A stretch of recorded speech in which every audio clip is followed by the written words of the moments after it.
시장을 이겨라. 오늘은 성장 가능성에 주목하면서 코스닥 중소형주 발굴합니다. SK증권 남양주 지점 조상기 PB 함께하겠습니다. 어서 오십시오. 안녕하세요. 예, 유망 종목들을 종목별로 접근을 쭉 해주시면서 사실 시간이 지나면서 요즘 진가를 발휘하고 있습니다. 종목들이요. 예, 오늘도 11월 말에 이제 면세점 업계를 벌써 얘기하셨는데 예, 호텔 신라, 신세계 요즘 뭐 흐름들이 좋지 않습니까? 잠깐 리뷰할게요. 네, 호텔신라 말씀해 주셨던 대로 신세계와 함께 최근에 주가가 좋은데요. 뭐 중국인 입국자 수 회복이라던가 뭐 1분기 내에 이제 시진핑 국가 주석이 뭐 방한한다는 소식 때문에 아무래도 업황 자체가 좀 턴어라운드 하고 있는 느낌을 받는 것 같습니다. 세 가지 정도로 요약을 할 수 있을 것 같은데요. 첫 번째로는 앞서 말씀드렸던 중국인 입국자 수의 증가입니다. 지난번 방송에서도 똑같은 내용을 말씀을 드렸었는데 2019년도 작년에도 분기 월별로 통계 데이터를 보면 약 10만 명 정도씩 꾸준히 상승하는 중국인 입국자 수를 볼 수 있었는데요. 올해에도 월에 한 10만 명 정도씩 증가를 하게 되면 증권사 컨센서스로는 중국인 입국자 수가 700만 명 이상이 될 것으로 예상을 하고 있습니다. 따라서 이 어떤 통계 데이터를 계속해서 모니터링하면서 현재 주가를 좀 바라보시면 좋을 것 같고요. 두 번째로는 아무래도 그렇게 중국인 입국자 수가 증가하다 보니까 동사의 실적이 개선되는 모습을 나타내고 있습니다. 증권사 추정으로는 4분기 역대 최고 실적을 나타낼 것으로 기대를 하고 있고요. 그만큼 전자상거래법에 대한 노이즈가 있었는데도 불구하고 이 기업형 보따리상으로 그것을 만회를 어느 정도 하면서 동사의 실적 개선, 그래서 주가의 리레이팅이 기대되는 시점이고요. 마지막으로는 현재 주가가 아직도 추가적으로 상승할 수 있는 여력이 있다고 보고 있습니다.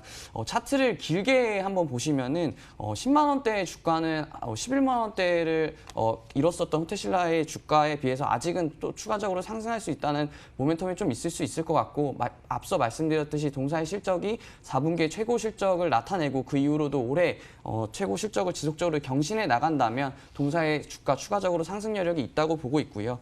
8, 9만 원대의 저평가일 때 말씀을 드렸던 만큼 지금은 현재 구간에서는 어느 정도 차익을 실현할 타이밍을 한번 잡아봐야 될 것 같고요. 4분기 실적 발표 이전까지 홀딩 의견을 말씀드리겠습니다. 네.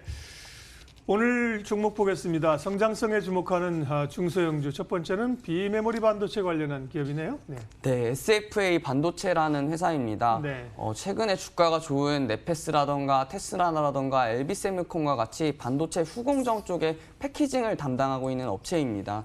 물론 SFA 반도체는 네페스나 테스라와 같은 메모리 반도체뿐만 아니라 비메모리 반도체 쪽도 패키징을 전문을 하고 있는 업체이기 때문에 메모리와 비메모리 이쪽에 양쪽으로 아무래도 이익을 가져갈 수 있는 회사라고 보시면 좋을 것 같고요. 주요 고객사는 패키징에서 이름에서 나오다시피 삼성전자, SK하이닉스, 마이크론이 될 수 있을 것 같습니다. 한국과 필리핀 그리고 중국을 포함한 총 3개의 생산 법인에서 패키징 업무를 수행하고 있고요. 필리핀 법인 쪽에서는 서버나 PC용 메모리 쪽 솔루션 매출을 담당하고 있고 필리핀 매출이 가장 큽니다. 그래서 동사 매출의 한 63% 정도를 차지하고 있고요. 모바일 디램이라던가 낸드 쪽 패키징을 담당하고 있는 한국 법인이 약 32%, 그리고 중국 법인이 한 5% 정도의 매출 비중을 가져가는 회사입니다. 삼성이 주 고객사이고요. 패키징이나 테스팅 후공정 업체라고 보시면 되고, SK하이닉스 쪽 매출은 지속적으로 점차적으로 작은 매출에서 증가하고 있는 추세입니다. 잘 알려져 있는 SFA라는 상장사가 최대 주주로 있는 회사이고요. 동사 투자 포인트를 넘어가서 말씀을 드리면 패키징 수요가 증가하고 있습니다. 최근에 앞서 말씀드렸던 업체가 주가를 고점을 뚫고 있는 모습을 보시면 아시겠지만 전방 산업들이 업황이 좋아지고 있습니다. 고객사들의 제품을 지속적으로 다변화하고 있고 생산을 지속적으로 외주화를 맡기면서 그 증가 전략을 펼쳐가는 고객사 측에서 아무래도 동사가 수혜를 받을 수 있을 것으로 예상을 하고 있고요. 그 수요에 발맞춰서 동사 캐파 증설도 완료를 했습니다. 필리핀 2공장을 19년도에 완공을 해서요. 지금도 생산을 하고 있고 안정적인 삼성전자 공급 물량을 맞춰 나가면서 수요에 발맞춰서 공급을 나타내고 있는 실정입니다. 그 효과로 필리핀 매출 쪽의 법인이 올해 한 4,241억 원 정도를 예상을 하고 있고요. 19년 대비해서는 약 17% 정도 증가한 매출량을 가져올 것으로 기대를 하고 있습니다. 한국 매출 쪽도 성장이 꾸준히 올라오고 있고요. 동사 신규 사업으로 이 범핑 사업이라는 거를 가져가고 있는데요. 간략히 범핑 사업에서 좀 말씀을 드리면, 왜냐하면 테스라나 네페스와 같은 업체들도 범핑 사업을 진행하고 있고 그에 따라서 주가가 상승하고 있기 때문에 범핑 사업이라는 게 뭐냐면 기존에 저희가 반도체 웨이퍼 공정이 끝나면 공장 밖으로 나와서 후공정단에서는 PCB와 웨이퍼를 연결해야 되는 접합 부분이 있습니다. 그 접합을 기존에는 와이어링 방식으로 끈을 통해서 연결을 했다면 범핑 방식은 범프에서 나타나는 이 돌기라는 단어의 의미와 같이 돌기가 PCB와 어떤 기판을 연결해주는 역할을 하게 돼서 이 범핑 사업이라는 걸 하고 있는데요. 그만큼 반도체가 미세화가 진행되고 있고 집적화가 진행되고 있기 때문에 동사의 범핑 기술 그리고 테스라나 네페스의 범핑 기술은 향후에도 전방 산업의 매출 수요에 맞춰서 공급하는 기술화된 측면에서는 굉장히 중요한 역할을 할 수 있을 거라고 보고 있어서요. 범핑 사업도 한번 관심 있게 지켜보시면 좋을 것 같고요. 두 번째 투자 포인트로는 동사의 실적이 턴어라운드 되는 모습입니다. 최근 네페스나 테스나의 실적도 굉장히 많이 크게 증가하고 있기 때문에 실적이 증가하고 있어서 주가가 상승하고 있는 부분인데요. 동사 또한 메모리뿐만 아니라 비메모리도 같이 하고 있기 때문에 특히 삼성 쪽 서버 디램 쪽이 수요가 증가를 하고 있어서 삼성 쪽의 아웃소싱 파트너로서의 역할, 그에 따른 수혜를 직접적으로 받을 수 있을 거라고 예상을 하고 있습니다.